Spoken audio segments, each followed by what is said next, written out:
Hi, I want to welcome you back to Gut Wisdom for Menopause. My name is Lisa Metzger, and in today's video, I'm going to just talk about what exactly gets our gut out of balance.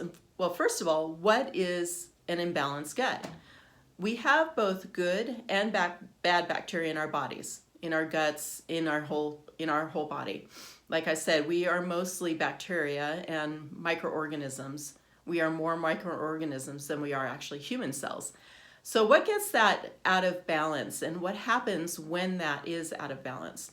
First of all, it can start at birth. If you don't go through the birth canal, you don't get that good infusion of good gut bacteria as you go through the birth canal. My child was born C-section, so she didn't get the benefit of that.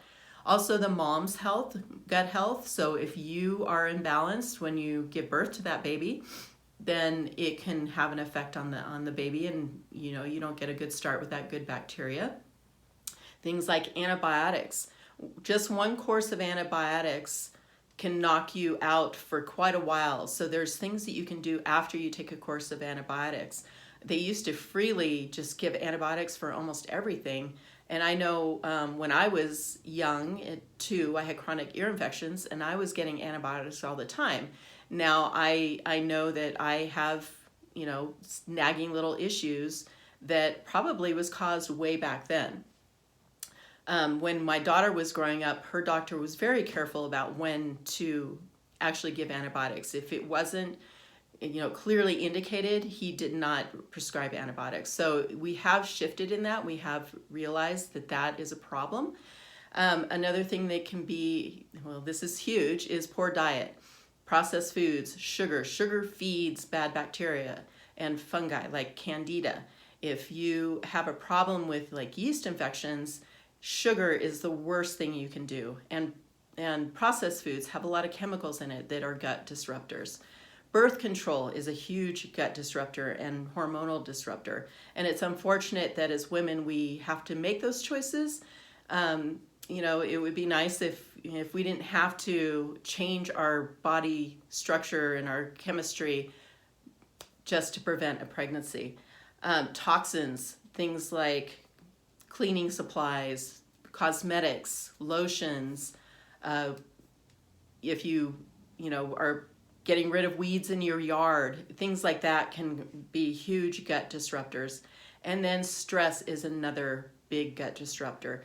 So what does all this mean when your body gets out of balance? When you have an overgrowth of the bad bacteria and the good bacteria are struggling, it leads to inflammation. Inflammation is the core of most diseases. It can lead to Alzheimer's, it can lead to our menopause symptoms, digestive issues, asthma, allergies, like I mentioned before, with children who, don't have a good foundation for gut bacteria, weight gain, and a big one is leaky gut. And I won't go into leaky gut right now. Next week's video, I'll talk a little bit about leaky gut and why that's important for our health and for our menopause symptoms.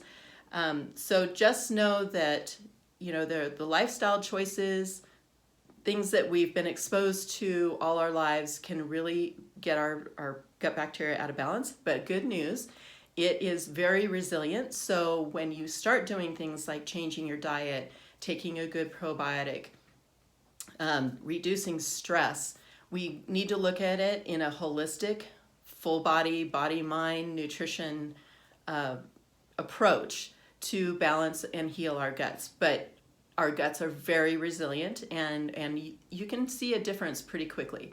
So I hope this helps to understand why we are focusing on gut health when it comes to our menopause.